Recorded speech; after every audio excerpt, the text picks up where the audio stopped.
So Louis, great victory in race 1 at Brands Hatch and a step closer towards the championship with just 2 races left tomorrow.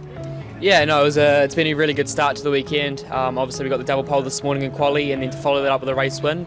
Yeah, no, really happy with the result. Obviously Will was third, so he's still got decent points, but we do have a few points on him now, which is cool, and it gives us a good. I guess it's a good place to be heading into tomorrow.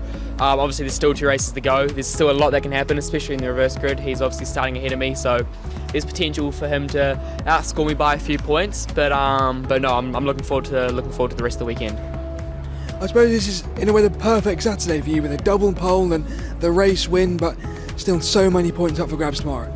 Yeah, I think so. It's been a really good start to the weekend. I knew coming in with how close it is between me and him that I needed to do this because I knew he was going to be fast. I knew that if I wasn't on pole, he probably would have been, or he would have been close. So no, I knew I needed some good results, and I've done that so far. But no, like you said, there's still so much that can happen tomorrow. There's a lot of points up for grabs, so I need to just maximise everything and make no mistakes. And you led pretty comfortably into Paddock Hill on the opening lap, and Will bogged down a bit. He got stuck behind his teammate. What was that situation like when you get into turn 1 in the lead and you know how difficult it is to pass it? Yeah, no, I knew I needed a good start. Obviously I had Deegan behind me, who's normally pretty good off the line.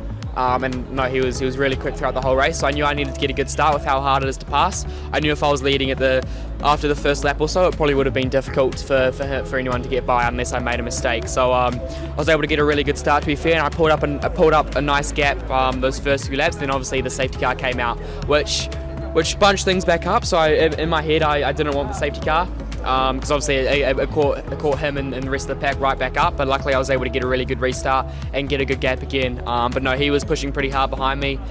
He dropped off and did make a small mistake, but then he caught back up, so he was really quick, but I knew I just needed to control the gap.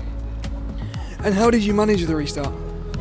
Yeah, so I went pretty early on the restart, to be fair. I wanted to just get the best gap I could. So no, I was able to I caught him off guard a little bit. He wasn't really expecting me to go, which was good because I needed to do that.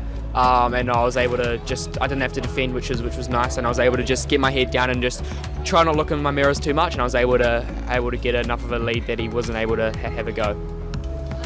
And what are you expecting tomorrow at the reverse grid course in race 2 and then race 3 in the afternoon?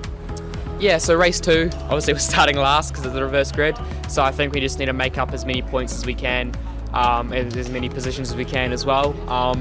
Obviously Will's starting ahead of me, so there's potential for him to outscore me by a few points, so I got to just make sure I minimise that as much as possible and just keep it clean and bring the car home, because as long as I stay on track, I should be able to make up some positions. Then obviously for the last race, we're starting off pole again, so I need a repeat of today, just another good launch off the line. And then get my head down and just really focus on myself.